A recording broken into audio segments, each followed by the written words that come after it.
Damaged Defenders by Sherza. Chapter 67. Thor. Time, Thor knew, moved differently for those with lifespans in the thousands of years than it did for the short-lived Midgardians. Plans, goals, schooling, and training could all easily span centuries for those of the other realms, to name but a few things. Despite the difference, one thing was the same regardless of one's potential lifespan. Every being in existence had experienced that phenomenon where, due to differing circumstances, the exact same span of time could seem to last forever, or less than an eye blink. The last day had been one of those events when time seemed to do both, repeatedly. Actually, it had been less than a day, as it had yet to pass the same hour in which Jarvis had told Thor of the danger facing some of his new compatriots. Time seemed to race and to lag interminably, in unpredictable fits and starts from that moment to this. Thor had spent much of the first hour or so more than a little confused, which was really not all that new a state of affairs when it came to Midgard and its people. He had not initially understood why Stephen reacted so strongly to the would-be assassin's identity. It hadn't been until perhaps an hour after James Barnes had been tucked somewhere safe that Lady Jane had pulled him aside and explained. Thor had been more than slightly horrified to begin with, given Lady Natasha's brief explanation of how the beasts that had captured herself, an ill that would need addressing did the opportunity arise, and the, at the time, unidentified would-be assassin.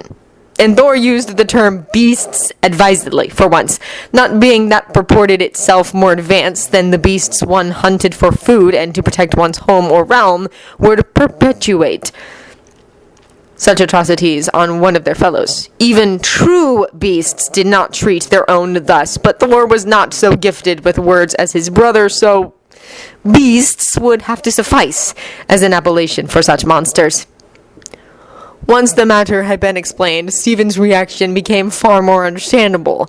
Thor had promptly made it his mission to stay close to Stephen.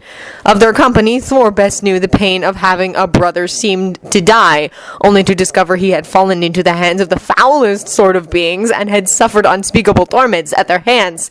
He understood the grief and pain and rage that Stephen would fall prey to. He knew that Stephen would need some sort of outlet for those emotions. It mattered not that James Barnes and Stephen were not actually brothers. Such bonds forged by choice could, and frequently did, surpass the bonds of blood. That Stephen had been willing to face untold numbers of the enemy alone in order to rescue his friend said all that needed to be said as to their closeness, even if only on Stephen's behalf. As a result, Thor understood, at least in part, what Stephen was going through at the moment, the grief and rage and need for vengeance. Thor was in much the same position himself. His only real advantage was that he'd had a year to grieve for Loki's loss, and to Stephen's perception he had lost James less than 4 months ago. Well, that, and he knew the name of his brother's tormentor, and knew that tormentor was going to come within his grasp. That allowed him to husband his rage, to tuck it away, and let it feed on itself until the proper time. He was going to enjoy tangling with Thanos when the time came. That fell beast would learn that one did not torment someone Thor held dear without suffering dire consequences. Given his own reaction to discovering that Loki had been tortured for months, Thor knew that sooner or later Stephen would lose his composure. Mayhap if Stephen could actually do something to aid James, the explosion would be delayed or simply never come.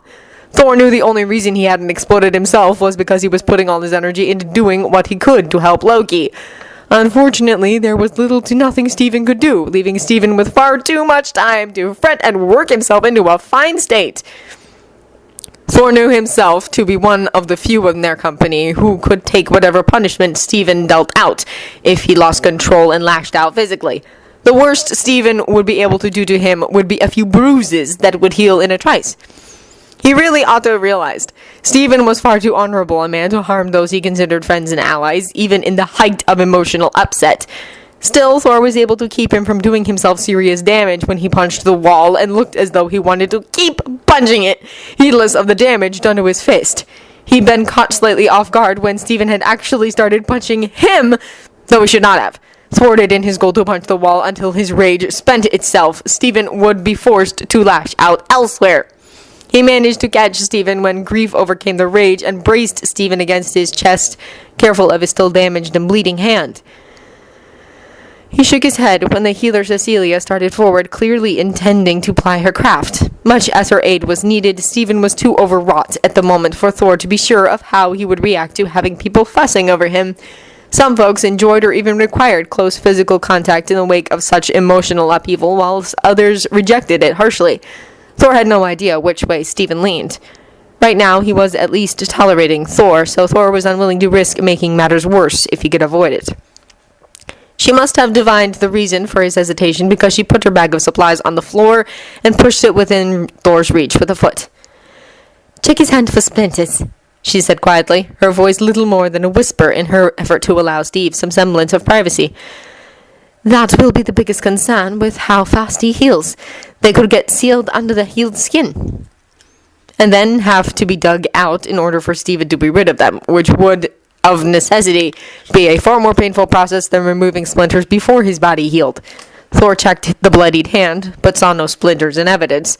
Indeed, it looked to him as if all the cuts had already healed over. He gently cleaned the hand with some of the items in the bag, to be sure, and to see if he could perceive any splinters under the healed skin once it was clean of blood. Fortunately, there did not seem to be any. By the time that was done, Stephen had gone quiet enough, save the odd sniffle, that Thor thought he might have fallen asleep. That turned out not to be so, as after a few long moments, Stephen pulled away, skin very pink and looking very shamefaced but resolute. "Sorry, I shouldn't have done that," Stephen said, scrubbing a hand over his face lest to wipe away tears and more to hide his embarrassment, Thor thought. "Thor's noted. You have more than sufficient cause, friend Stephen, and you do no real harm to myself. Though Tony might remonstrate with you for putting a hole in the wall, he was quite adamant about my not doing that with Mjolnir, as I recall." "He might whine a bit," Healer McCoy said, "but it won't be too bad. Like Thor said, you have more than sufficient cause to lose your temper, and Tony knows it." Stephen wiped his eyes on his sleeve and visibly attempted to pull himself back together. Thor watched as Stephen squared his jaw and the flush receded. There was no mistaking the banked anger in his eyes, but it was clear that Stephen had regained control, unless something else happened, which was always a possibility, though Thor sincerely hoped that Stephen would be spared more distress for a while. "Come, Stephen. While James rests, you shall do likewise," Thor proclaimed, physically steering Stephen towards the elevator. Stephen attempted to resist, but Thor was the stronger, and, to be truthful, Thor felt the attempt lacked conviction. As if Stephen knew he needed rest, but felt he needed to remain here for his brother. "I don't think I can sleep, Thor," Thor said. "I swear to the Norms, I will clout you and Loki both over the head if I must to get you two to sleep this night. The last day has been very trying, and you need your rest." Stephen blinked at Thor. "Loki's not been sleeping?" he asked. "He has slept but one night, and not even all of that, since he was returned to himself," Thor admitted. "All my remonstration to him to rest have been ignored. Mayhap if you were to lead by example." Stephen gave him a jaundiced look, and Thor just smiled. True, it had been a rather obvious attempt, but he had ever left it to Loki to be the sneaky one of the pair of them. Such endeavors suited Loki far better than himself. Thor knew himself to be far too loud, boisterous, and forthright to ever find silence, stealth, and the sort of skilled play with words that came to Loki so easily anything but difficult. "Yeah, I can see why he wouldn't find sleep all that restful," Stephen said with a grimace. "Though I gotta say, he's not struck me as someone who'd do something he didn't want just because someone else did it." Thor couldn't hold back of laughter. "Nay, my brother has always followed his own path," he agreed. "Still, I will clout him if I must. While we both could go for many days without sleep and not suffer for it, unlike most Midgardians, Loki is perilously close to going long enough to begin paying a price for his lack of sleep, though I do have hope that he will listen to reason. His grasp on his magic will be the first thing to suffer, and he has far too much pride in his ability with magic to ever be at less than his best." Thor could almost see Stephen's mind mulling over the problem. While Loki might not thank him for setting Stephen on him, it did appear to be providing a suitable diversion from fretting over James Barnes. Stephen blinked when they got off the elevator because Thor had brought them both to his own floor. Thor? This isn't my floor," Stephen pointed out. Aye, I know. I thought you might not wish to be alone tonight.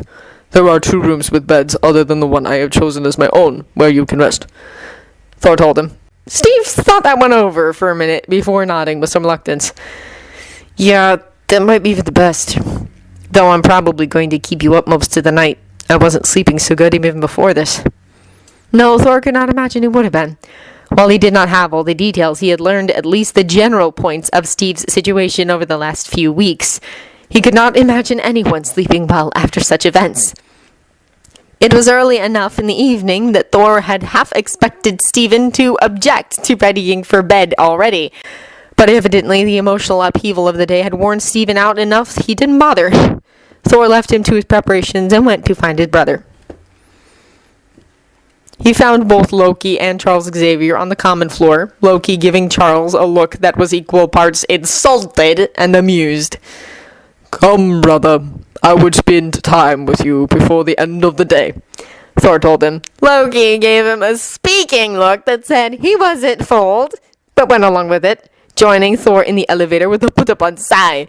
He also tried to direct the elevator to his own floor. Thor just herded him out of the elevator when they got to his own floor, which task was much more difficult with Loki than it had been with Stephen. Brother! Loki started, scowling at him. You must sleep, brother, and do not attempt to claim you have done, Thor told him. The shadows under your eyes would give the lie to such a tale.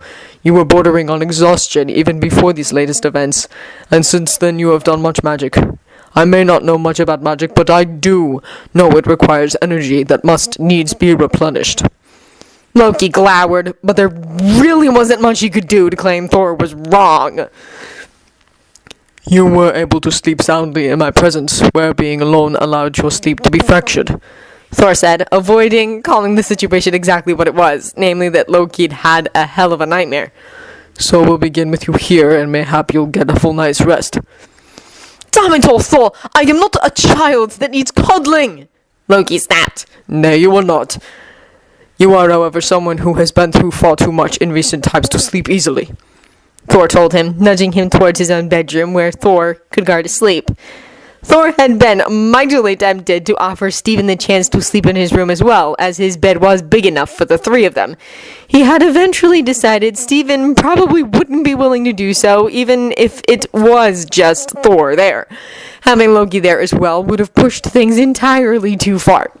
Stephen did not strike Thor as the sort to value their pride and dignity, but right now it was about all Stephen had left, and he might get a bit cross at things that appeared to damage such. Crying in Thor's arms had probably pushed Stephen as far as he could go in that wise. Stephen, scrubbed and in a borrowed t-shirt and sleep-ins of Thor's, came out of the bathroom just then. He cocked his head at Thor and Loki, then smiled slightly. Has he always been this stubborn? Steve asked Loki. Yes!